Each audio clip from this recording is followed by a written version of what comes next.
Hi guys, ഞാൻ ഇന്ന് പറയാൻ പോകുന്നത് കൂടൽമാണിക്യം ഭരതക്ഷേത്രത്തെക്കുറിച്ചാണ്. കഴിഞ്ഞ വീഡിയോയിൽ തൃപ്രയാർ ശ്രീരാമസ്വാമി ക്ഷേത്രത്തെക്കുറിച്ച് പറഞ്ഞായിരുന്നു. ഈ വീഡിയോയിൽ തൃശ്ശൂർ ജില്ലയിലെ നാലമ്പല ദർശനത്തിലെ രണ്ടാമത്തെ ക്ഷേത്രമാണ് കൂടൽമാണിക്യം ഭരതക്ഷേത്രം. ഈ ചാനൽ ആദ്യമായിട്ടാണ് കാണുന്നതെങ്കിൽ സബ്സ്ക്രൈബ് ചെയ്യുക, ഷെയർ ചെയ്യുക, ലൈക്ക് ചെയ്യുക, കമൻറ്റ് ബോക്സിൽ കമൻറ്റുകൾ അറിയിക്കുക.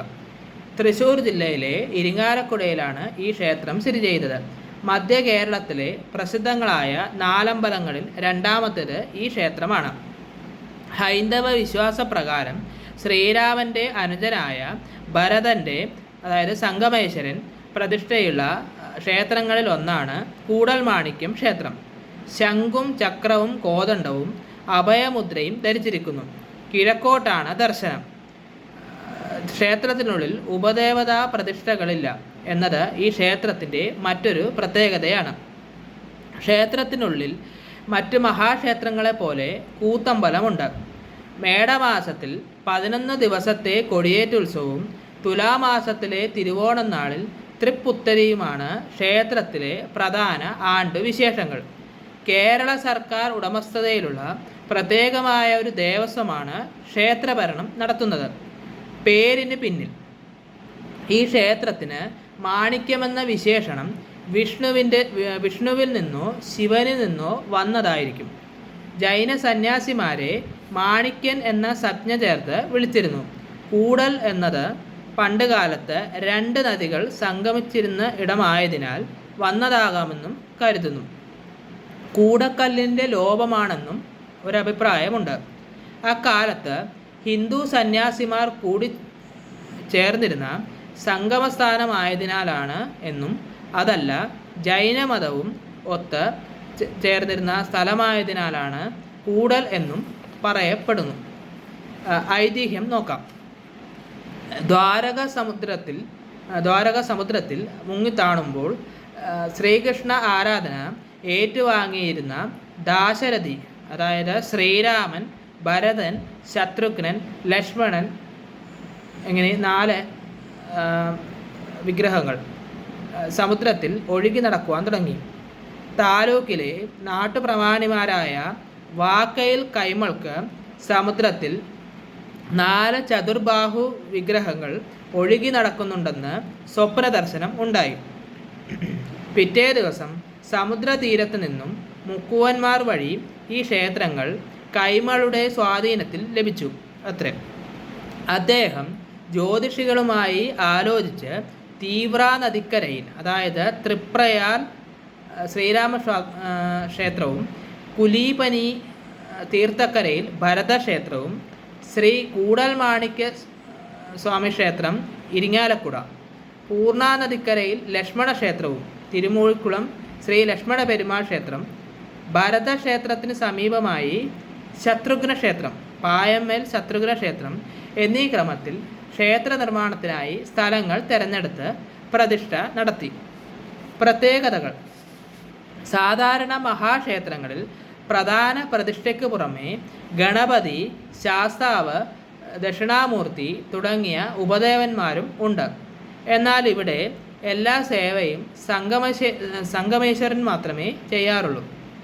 വാതിൽ മാടത്തിൽ തെക്കും വടക്കും ഓരോ തൂണുകളിൽ ദുർഗയും ഭദ്രകാളിയും ഉണ്ടെങ്കിലും അവിടെ അഭിഷേകമോ നിവേദ്യമോ ഇല്ല. സാധാരണ മറ്റു ക്ഷേത്രങ്ങളിൽ ഉള്ള പോലെ 5 പൂജയും 3 ശ്രീവേലിയും ഒന്നും ഇവിടെ ഇല്ല. ഉഷപൂജ, ഉച്ചപൂജ, അത്താഴപൂജ എന്നീ പൂജകളും നടത്തുന്നു. എതിരേറ്റ് പൂജയും പന്തീരടിയും ഇല്ല. പൂജയ്ക്കായി ചന്ദനത്തിരി, കർപ്പൂരം മുതലായവ ഉപയോഗിക്കുന്നില്ല. അതുപോലെ തന്നെ കേരളീയ വാസ്തുകലയുടെ പ്രത്യക്ഷ ഉദാഹരണമായ ഒരു കൂത്തമ്പലം ക്ഷേത്രതുല്യ പവിത്രതയോടെ നിലനിൽക്കുന്നു. കൂടൽമാണിക്യ സ്വാമി ഭക്തജനങ്ങളുടെ രോഗവിമോചകനായി ആരാധിക്കപ്പെടുന്നു. ഉദരരോഗ നിവാരണത്തിനായി വഴുതനങ്ങ നിവേദ്യം കഴിക്കുന്നത് ഇവിടത്തെ പ്രത്യേകതയാണ്. ശ്വസന സംബന്ധമായ രോഗത്തിന് നിവാരണത്തിനായി ക്ഷേത്ര തീർത്ഥത്തിൽ മീനൂട്ട വഴിപാട് നടത്തുന്നത് ശ്രേഷ്ഠമായി കണക്കാക്കപ്പെടുന്നു. ക്ഷേത്രത്തിൽ നടത്തുന്ന പുത്തരി നിവേദ്യത്തിൻ്റെ അനുബന്ധമായി നടത്തുന്ന മുക്കുടി നിവേദ്യം സേവിച്ചാൽ 1 വർഷത്തേക്ക് വിമുക്തരാകുമെന്നാണ് വിശ്വാസം. വഴിപാടുകളിൽ ഏറ്റവും പ്രധാനമായ ഒന്ന് താമരമാല ചാർത്തൽ വർഷകാലത്ത് അടിയന്തരങ്ങൾക്ക് മഴ പെയ്യാതിരിക്കാൻ നടത്താറുണ്ട്. ഇനി പ്രതിഷ്ഠ. മഹാവിഷ്ണുവിൻ്റെ അംശാവതാരവും ശ്രീരാമൻ്റെ സഹോദരനുമായ ഭരതനാണ് ക്ഷേത്രത്തിലെ പ്രതിഷ്ഠ. ഈ പ്രതിഷ്ഠ ചതുർബാഹുവായ മഹാവിഷ്ണുവിൻ്റേതാണ്. ശംഖും സുദർശന ചക്രവും കോദണ്ഡവും അഭയമുദ്രയും ധരിച്ചിരിക്കുന്നു. ക്ഷേത്രത്തിൽ ഉപദേവതകളില്ല. എന്നാൽ തിടപ്പള്ളിയിൽ ഹനുമാനും വാതിൽ മാടത്തിൽ തെക്കും വടക്കും ദുർഗയും ഭദ്രകാളിയും ഉണ്ടെന്നാണ് സങ്കല്പം. കൂടാതെ ക്ഷേത്രത്തിന് മുന്നിലെ ആൽത്തറയിൽ ഗണപതിക്കും പ്രതിഷ്ഠയുണ്ട്. നാലമ്പലവും ബലിക്കൽപുരയും 2 നിലയിലുള്ള വൃത്താകാരത്തിലുള്ള ശ്രീകോവിലും മണ്ഡപവും സാമാന്യം വലുതാണ്. ഇനി കുളം. ക്ഷേത്രത്തിന് ചുറ്റും 4 വലിയ കുളങ്ങൾ ഉണ്ട്. ക്ഷേത്രവളപ്പിന് അകത്തുള്ള തീർത്ഥം കുലീപനി എന്ന പേരുള്ള മഹർഷി ഇവിടെ ഒരു മഹായജ്ഞം നടത്തിയ ശേഷം പുണ്യനദിയായ ഗംഗ വന്ന് നിറഞ്ഞതാണെന്ന് ഐതിഹ്യം. തന്മൂലം ഈ കുളം കുലീപനി തീർത്ഥമെന്ന് അറിയപ്പെടുന്നു. ആറാട്ടിനും മറ്റ് ക്ഷേത്രാവശ്യങ്ങൾക്കുമുള്ള ജലം ഇവിടെ നിന്നും ഉപയോഗപ്പെടുത്തുന്നത്. തീർത്ഥ പ്രദക്ഷിണം പാപദോഷത്തിനുള്ള വഴിപാടായി കണക്കാക്കുന്നു. ക്ഷേത്രത്തിൽ പ്രദക്ഷിണം പൂർണ്ണമാകണമെങ്കിൽ തീർത്ഥവും കൂത്തമ്പലവും ക്ഷേത്രത്തോടൊപ്പം പ്രദക്ഷിണത്തിൽ ഉൾപ്പെടുത്തണം എന്നതാണ് വിശ്വാസം. ക്ഷേത്രവളപ്പിന് പുറത്തായി കിഴക്ക് വശത്തായുള്ള കുളം കുട്ടൻ കുളമെന്നും അറിയപ്പെടുന്നു. ഇതുകൂടാതെ തെക്കുഭാഗത്തും പടിഞ്ഞാറ് ഭാഗത്തുമായി വേറെയുണ്ട് 2 കുളങ്ങൾ. ഏത് കൊടിയ വേനലിലും വാടാതെ ഈ കുളങ്ങൾ ഇരിങ്ങാലക്കുടയുടെ ജലസമൃദ്ധി നിലനിർത്തുന്നതിൽ പങ്കുവഹിക്കുന്നു. ഇനി ഉത്സവം. മേടമാസത്തിൽ ഉത്രനാളിൽ കൊടികയറി തിരുവോണം നാളിൽ ആറാട്ടായി 11 ദിവസമാണ് ഇവിടത്തെ ഉത്സവം. ഉത്സവ പ്രദക്ഷിണം. 17 ആനകളാണ് ഉത്സവ പ്രദക്ഷിണത്തിന് എഴുന്നള്ളിക്കുന്നത്. 7 ആനകളുടെ നെറ്റിപ്പട്ടം തനി തങ്കം കൊണ്ട് നിർമ്മിച്ചതാണ്. പള്ളിവേട്ട. ഇത് ഒരു പ്രതീകാത്മകമായ നായാട്ടാണ്. കൂടൽ സന്നിധിയിൽ നിന്നും കുറച്ചകലെ പാതയുടെ മധ്യഭാഗത്തായുള്ള ആൽത്തറക്കൽ സ്വാമിയുടെ തിടമ്പ് വാദ്യഘോഷങ്ങളില്ലാതെ തന്നെ എഴുന്നള്ളി എത്തുന്നു. അവിടെ തയ്യാറാക്കി നിർത്തിയിരിക്കുന്ന പന്നിയുടെ രൂപത്തിലേക്ക് ഒരു ശാന്തി അമ്പെയ്ത്ത് കൊള്ളിക്കുന്നു. ഇതിന് ശേഷം 5 ആനകളുടെ അകമ്പടിയോടെ പഞ്ചവാദ്യമായി തിരിച്ചു പോകുന്നു. കിഴക്കേ നടയിലെ കുട്ടൻകുളത്തിൻ്റെ കിഴക്കേക്കരയിൽ വെച്ച് പഞ്ചവാദ്യം കലാശിക്കും. പിന്നീട് പാണ്ടികൊട്ടി ദേവനെ അകത്തേക്ക് എഴുന്നള്ളിക്കുന്നു. നാടിൻ്റെ രക്ഷകനായ ഭഗവാൻ ദുഷ്ടനിഗ്രഹത്തിനിറങ്ങുന്നു എന്നതാണ് സങ്കല്പം. എത്തിച്ചേരാനുള്ള വഴി. ഏറ്റവും അടുത്തുള്ള റെയിൽവേ സ്റ്റേഷൻ ഇരിങ്ങാലക്കുട 10 കിലോമീറ്റർ അകലെ. ഏറ്റവും അടുത്തുള്ള പ്രധാന റെയിൽവേ സ്റ്റേഷൻ തൃശ്ശൂർ 21 കിലോമീറ്റർ അകലെ. ഏറ്റവും അടുത്തുള്ള പട്ടണം തൃശ്ശൂർ 21 കിലോമീറ്റർ അകലെ.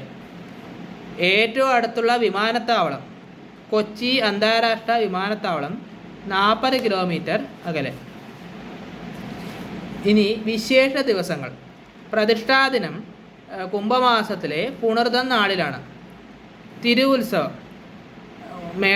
മേടമാസം ഉത്രനാള് കൊടിയേറ്റത്തോടെ ആരംഭിക്കുന്ന 11 ദിവസത്തെ ക്ഷേത്രോത്സവമാണ് പ്രധാന തിരുവാണ്ട് വിശേഷം. അങ്കൂലി അംഗം കൂത്തും പ്രബന്ധവും. ഇടവമാസത്തിൽ തൃക്കേട്ട നാൾ മുതൽ 29 ദിവസം രാമായണം പ്രബന്ധവും അതിനുശേഷം 12 ദിവസം അങ്കൂലിയാങ്കവും ക്ഷേത്രത്തിൽ വർഷങ്ങളായി നടത്തി വരുന്നു. രാമായണ മാസം കർക്കിടകം. കർക്കിടക മാസത്തിൽ രാമായണ പാരായണത്തോടെ മാസം ആചരിക്കുന്നു. കർക്കിടക മാസം അത്തം ക്ഷേത്രത്തിൽ ഇല്ലനിറ ആഘോഷിക്കുന്നു. ക്ഷേത്രത്തിൽ നിന്നും കതിരുകൾ വീടുകളിൽ കൊണ്ടുവന്ന് പത്തായത്തിൽ സൂക്ഷിക്കുന്നു. പിന്നെ പ്രധാനപ്പെട്ട ഒന്നാണ് മുക്കുടി നിവേദ്യം. തുലാമാസം ഉത്രനാൾ ഉത്രനാൾ തണ്ടിക്കൈകളിലായി പൂനെല്ല്, നേന്ത്രക്കുല, പച്ചക്കറി മുതലായവ ക്ഷേത്രത്തിൻ്റെ അധീനതയിലുള്ള പോട്ടക്കച്ചേരിയിൽ നിന്നും കൊണ്ടുവരുന്നു. ഈ വിഭവങ്ങൾ കൊണ്ട് ഭഗവാൻ പുത്തരി നിവേദ്യം ഒരുക്കി അത് കഴിഞ്ഞ് ഭക്തജനങ്ങൾക്ക് പുത്തരി സദ്യ നടത്തുന്നു.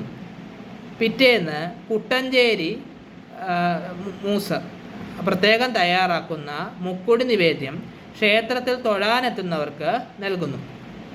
അടുത്ത വിശേഷം എന്ന് പറഞ്ഞാൽ മണ്ഡലകാലം. വൃശ്ചികം ധനു.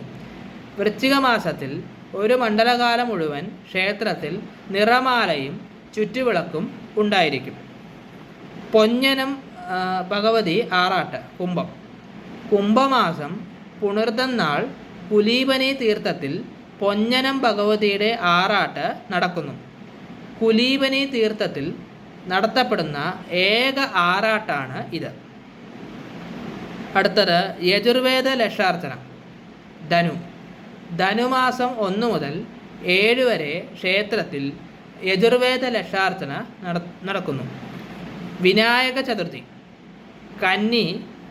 കന്നിമാസത്തിൽ വിനായക ചതുർത്ഥി നാൾ ക്ഷേത്രത്തിന് കിഴക്ക് ഭാഗത്തുള്ള ആലിൻചുവട്ടിൽ ഗണപതിക്ക് പ്രത്യേക പൂജകൾ നടത്തുന്നുണ്ട്. ഇനി വഴിപാടുകൾ. ക്ഷേത്രത്തിലെ പ്രധാന വഴിപാടുകൾ എന്ന് പറഞ്ഞാൽ താമരമാല, മീനൂട്ട്, വഴുതനങ്ങ നിവേദ്യം, കൂത്ത് അവൽ നിവേദ്യം, നെയ്വിളക്ക്, വെടിവഴിപാട് എന്നിവയാണ്. അഭീഷ്ടസിദ്ധിക്കും സന്താനലബ്ധിക്കും കൂത്ത് വഴിപാട് നടത്താറുണ്ട്. ക്ഷേത്രത്തിലെ മറ്റൊരു വഴിപാടാണ് കളഭം. ക്ഷേത്രത്തിൽ 41 ദിവസം തുടർച്ചയായി അത്താഴപൂജയ്ക്ക് തൊഴുന്നതും ശ്രേയസ്കരമാണ്. കൂട്ടുപായസം സവിശേഷമാണ്. 4 ഇടങ്ങഴി അരി കൊണ്ടുള്ള വെള്ള നിവേദ്യവും മുഖ്യമാണ്. പാൽപായസം, അപ്പം, നെയ്പായസം, ത്രിമധുരം, തുലാഭാരം എന്നിങ്ങനെ വിവിധ തരത്തിലുള്ള വഴിപാടുകൾ വേറെയും ഉണ്ട്. ഇനി മീനൂട്ട്. ചുരുക്കം ചില ക്ഷേത്രങ്ങളിൽ മാത്രമേ മീനൂട്ട് എന്ന വഴിപാട് നടത്താറുള്ളൂ. ഏറ്റവും പ്രാധാന്യം തൃപ്രയാറിലാണെങ്കിലും ഇവിടെയും മീനൂട്ട് പ്രധാന വഴിപാടാണ്. ഇവിടുത്തെ മത്സ്യങ്ങൾ ദേവാംശങ്ങളായതിനാൽ ഇവരെ തൃപ്തിപ്പെടുത്തുന്നത് ദൈവികമായ ഒരു കാര്യമാണെന്ന് വിശ്വാസമുണ്ട്. കാര്യസാധ്യത്തിനും സന്താന ലാഭത്തിനും മീനൂട്ട് വളരെ പ്രധാനമാണ്. താമരമാല. അമ്പലവാസികൾക്ക് താമരമാലയ്ക്ക് പുത്തൻ കൊടുക്കുക എന്നത് പ്രധാനമാണ്. താമരമാല സ്വാമിക്ക് വളരെ ഇഷ്ടമാണ്. പ്രതിബന്ധമുള്ള ഏതു കാര്യവും മാലയ്ക്ക് 3 പുത്തൻ ഒഴിഞ്ഞു വെച്ചാൽ ഉദ്ദേശിച്ച കാര്യം സഫലമായി തീരുമെന്നാണ് ജനങ്ങളുടെ വിശ്വാസം. വർഷകാലത്ത് അടിയന്തരങ്ങൾക്ക് മഴ പെയ്യാതിരിക്കുവാൻ ഈ വഴിപാട് കഴിച്ചാൽ മഴ പെയ്യില്ല എന്നും വിശ്വാസമുണ്ട്. അടുത്ത വീഡിയോയുമായും വരാം. നാലമ്പല ദർശനത്തിലെ 3ാമത്തെ ക്ഷേത്രം തിരുമൂഴിക്കുളം ലക്ഷ്മണ പെരുമാൾ ക്ഷേത്രത്തെക്കുറിച്ചാണ് പറയുന്നത്. നന്ദി, നമസ്കാരം.